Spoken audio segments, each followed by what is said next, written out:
नमस्कार दोस्तों, हमारे चैनल बेसिक्स फॉर आर्किटेक्चर में आपका स्वागत है। मैं हूं आर्किटेक्ट प्रोफेसर वंदना जैन। इस वीडियो में मैं आपको एनबीसी यानी कि नेशनल बिल्डिंग कोड के बारे में बताऊंगी। जब मैं अपने स्टूडेंट से इंटरेक्ट करती हूं तो उनकी हमेशा कंप्लेंट रहती है कि मैम एनबीसी बहुत मोटा डॉक्यूमेंट है, समझ नहीं आता या हम कंफ्यूज हो जाते हैं। तो इसी मुश्किल को आसान करने के लिए हमने एनबीसी वीडियो सीरीज तैयार की है, जिसमें हम एनबीसी को बहुत सरल शब्दों में छोटे छोटे वीडियोस में समझेंगे। तो आइए शुरू करते हैं।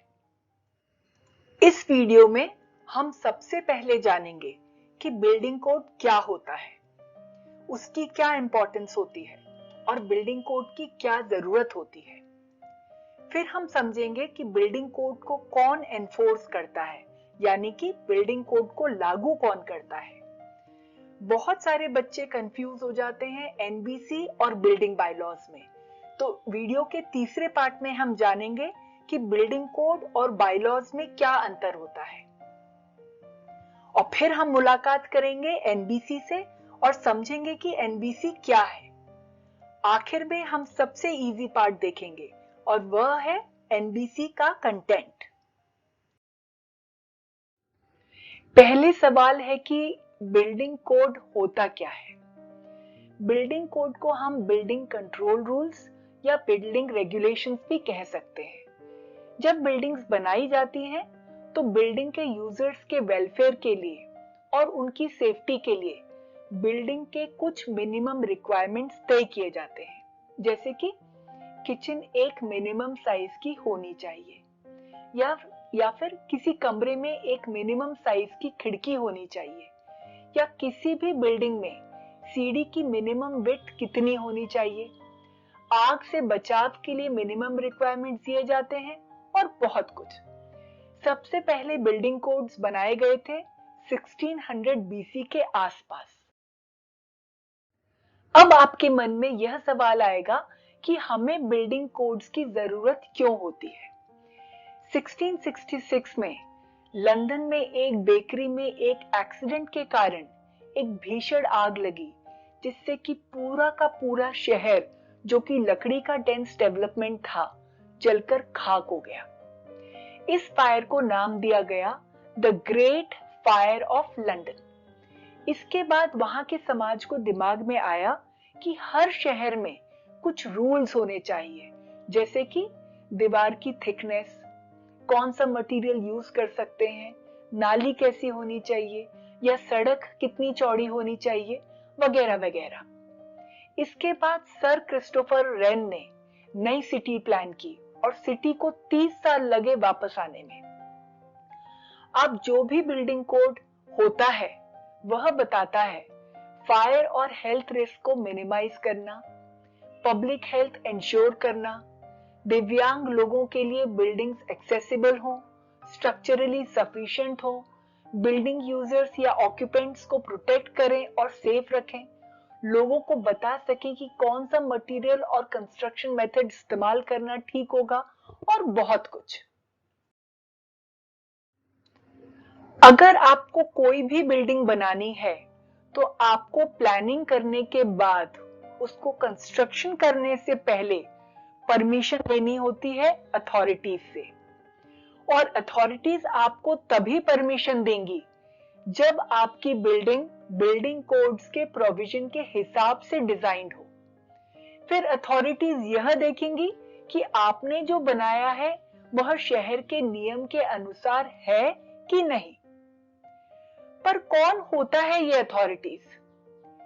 सिटी में अथॉरिटी होती है म्युनिसिपैलिटी या डेवलपमेंट अथॉरिटी, जैसे कि डीडीए।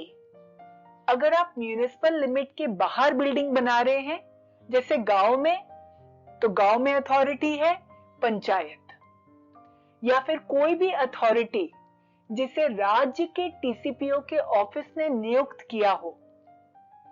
टीसीपीओ यानी कि town and country planning organisation. अब समझते हैं कि बिल्डिंग कोड और बिल्डिंग बायलॉज में क्या अंतर होता है। हमारे देश में 1970 तक बिल्डिंग को नियंत्रित करने के लिए बिल्डिंग बायलॉज का इस्तेमाल किया जाता था और ये स्टैंडर्ड था IS 1256 1958। पर हमने पाया कि हमारे देश में लैंड स्टेट सब्जेक्ट है और हर एक स्टेट के अपने अपने डेवलपमेंट आइडियाज होंगे, तो एक डॉक्यूमेंट कैसे फॉलो हो सकता है। तो डिसाइड किया गया कि हम दो तरह के डॉक्यूमेंट्स यूज करेंगे अपने शहरों के विकास के लिए। बिल्डिंग कोड बताएगा बिल्डिंग के मिनिमम रिक्वायरमेंट्स और बिल्डिंग बायलॉज कंट्रोल करेंगे उस शहर में बिल्डिंग बनाने से जुड़े रूल्स, जैसे कि सेटबैक्स, FAR एटसेट्रा। तो हम कह सकते हैं कि 1970 से बायलॉज और बिल्डिंग कोड के रास्ते अलग अलग हो गए और आज हम बिल्डिंग्स की मिनिमम रिक्वायरमेंट्स बिल्डिंग कोड में देखते हैं और शहर के स्पेसिफिक रूल्स को हम बायलॉज में पढ़ते हैं। NBC एक्रोनिम है नेशनल बिल्डिंग कोड का। वीडियो में मैं NBC शब्द का ही यूज करूंगी। जैसे हर देश का अपना नेशनल बिल्डिंग कोड होता है ना, वैसे ही इंडिया के करंट NBC को नेशनल बिल्डिंग कोड 2016 कहते हैं। पहले बिल्डिंग को नियंत्रित करने के लिए बिल्डिंग बायलॉज यूज किए जाते थे और उसके बाद 1958 में लिखा गया IS 1256 1958। IS यानी कि इंडियन स्टैंडर्ड।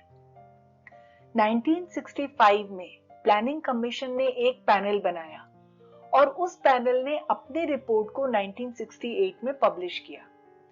उस पैनल ने पाया कि PWD और म्युनिसिपल के कोड्स आउटडेटेड हैं और उसमें प्रोविजंस वेस्टफुल हैं। इस पैनल ने यह भी बताया कि करंट डिजाइन्स जो हैं वो ओवरबर्डन्ड है सेफ्टी फीचर से और हर म्युनिसिपैलिटी अपना अपना स्टैंडर्ड लगाती है। पैनल ने यह रेकमेंड किया कि एक कंटिन्यूअस एंड यूनिफॉर्म डॉक्यूमेंट होना चाहिए जो पूरी कंट्री अडॉप्ट कर सके। उन्होंने यह भी कहा कि इस डॉक्यूमेंट में बिल्डिंग के मिनिमम रिक्वायरमेंट्स के बारे में लिखा होना चाहिए to protect the safety of the public and users. इस पैनल के रिकमेंडेशन पर NBC सबसे पहले पब्लिश हुई 1970 में, फिर 1983 में, फिर 2005 और लास्टली 2016 में। हमारा NBC minimum requirements of buildings देता है। NBC केवल रिकमेंडेशन देता है और उसे एडॉप्ट करना या ना करना यह वहां की लोकल बॉडी के ऊपर होता है। बिल्डिंग कोड्स या तो प्रिस्क्रिप्टिव होते हैं या फिर परफॉर्मेंस कोड्स होते हैं। NBC प्रिस्क्रिप्टिव कोड है, यानी कि prescriptive codes are like cook books for the building. आपको सिर्फ रेसिपी फॉलो करना है, मतलब आपको तरीका बताया होता है और आपको सूटेबल तरीका चूज करना पड़ता है। जैसे प्लम्बिंग में आपको 1 पाइप या 2 पाइप सिस्टम में चॉइस मिलती है, दोनों में से आपको चूज करना होता है।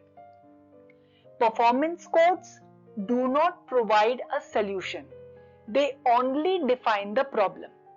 द डिजाइनर और contractor must devise the solution, मतलब यह बताते हैं कि क्या परफॉर्मेंस ऑब्जेक्टिव अचीव करना है, पर वह यह नहीं बताएंगे कि कैसे अचीव करना है। वह डिजाइनर के ऊपर छोड़ देंगे कि कैसे अचीव करे।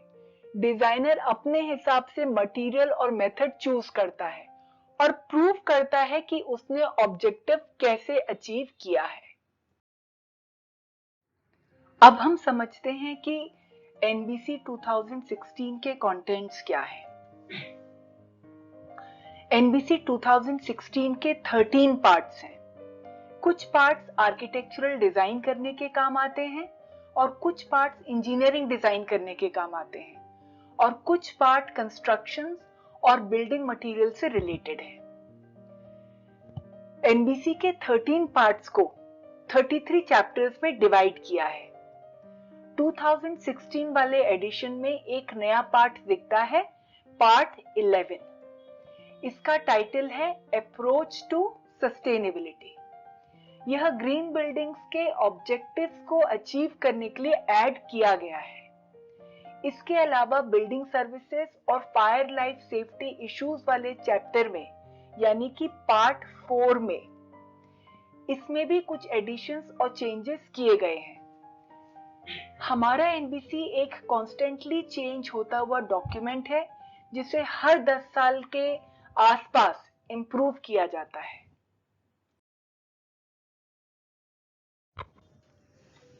तो इस वीडियो में केवल इतना ही और मैं उम्मीद करती हूं कि ये वीडियो आपको यूजफुल लगा होगा। एनबीसी सीरीज के नेक्स्ट वीडियो में हम एनबीसी के एक बहुत इंपॉर्टेंट पार्ट को लेकर बात करेंगे और उसे बहुत सरल शब्दों में समझेंगे। गाइस, हम ये वीडियोस बहुत रिसर्च के बाद और बहुत सरल शब्दों में इसलिए बना रहे हैं ताकि आर्किटेक्चर के जो भी कॉन्सेप्ट्स हैं उनको लोग आसानी से समझ पाएं।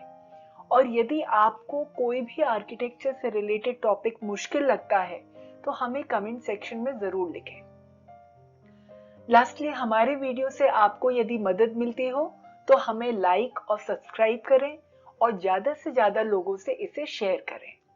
नमस्कार।